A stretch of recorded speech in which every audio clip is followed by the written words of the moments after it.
All right, so we're making some curtain rods for a VW bus, but this is about heat bending aluminum. So if you're looking to make something out of aluminum, number one, you cannot just bend aluminum. If you bend aluminum, 99.9% of the time, it just breaks. So you'll figure that out real quick. If you just bend it too much, or you're trying to bend it back the other direction, this one's not breaking on us very easy. But you can start to see it starts to snap. You know, you'll see little lines in it, and it'll break. And it won't take long. It won't take many bends before it's totally broken. Or if you're trying to do too sharp of a bend, it will break. So we had to do these kind of bends. Look at that's a 180, and then a 90, and a 90. So to do that, here's what we use. We use a Harbor Freight Tools torch, like this one here. And the reason we do that is because you just turn it on. A little lower. There it goes. And then you can light it very easy, turn it back off. And they're fairly cheap at Harbor Freight Tools. And they do have the right temperature. It gets very, very hot. Okay, for a propane torch. You don't need to use MAP gas. You can if you want, but you don't need to. So here's the original one. The original one has this little rib on it. So if you're a VW person, you'll be going, well, I wish I had that kind of metal. We haven't been able to find this metal anywhere. If you know where you can get it, post a link. It'd be great. But we just use flat aluminum. So I got this remnant stuff from IMS Metal Supply. And so I used this to make the curtain rods. And so what we did is we took this pattern and then made a jig setup with pins. So if you can see here, it goes up and it goes around this pin. If you can see, there's a pin. And then see how that one, let's show you how this one fits. Here's the original one, and you can see how it fits on there around the pins. Kind of makes sense when it's there. We wrote a line on there to remember where it goes. So when you're bending it, you can bend it around those little pins as a reference mark. Okay, so the other thing that is a good idea to have, I forgot to say, is a spray bottle of water.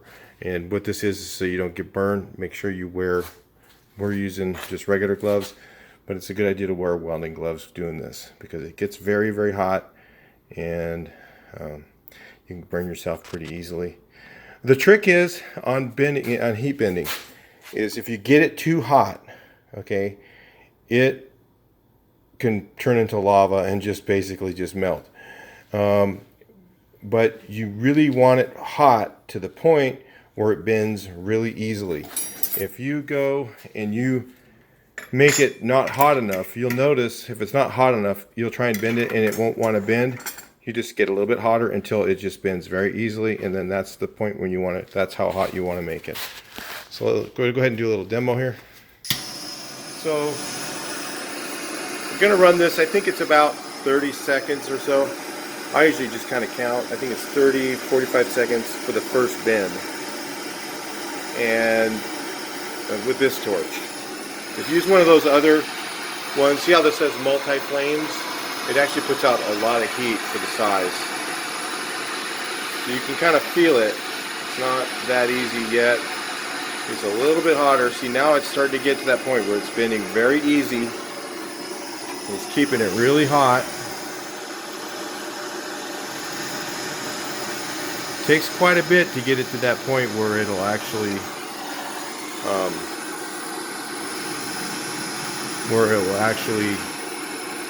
melt. The second bend takes a lot less time because even though it's further down,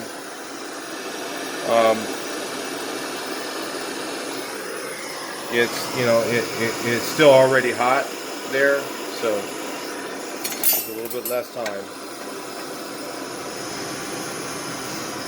See how soft that is? Yeah, see, once you get to that point, you'll notice it gets nice and soft. The metal kind of moves really easily, and then sometimes you're going to want to cut the torch off a little bit and kind of work with it. Get it hot again. Okay, bends it around these little pins you put on the area. That's why they're staggered the way they are, so I can raise it up and do this. Yeah, he's got the heights, you notice? They're staggered like that. So he's got 2 long ones and then 2 short ones. So that you can keep the even temperature, keep it at the right temperature, and make all the bends. Getting those 180s are always the hardest ones. Sometimes you'll get your hammer out, kind of tap on them a little bit. So we got a hammer set up here too. Kind of tap on them sometimes. If you see, it's just that metal just moves. It just barely hits it with a hammer and it moves because it's very, very soft. So that's how heat bending aluminum works. And then we just let it cool. So at this point, like if you wanted to move it, then we grab the spray bottle and spray it down a little bit and cool it down.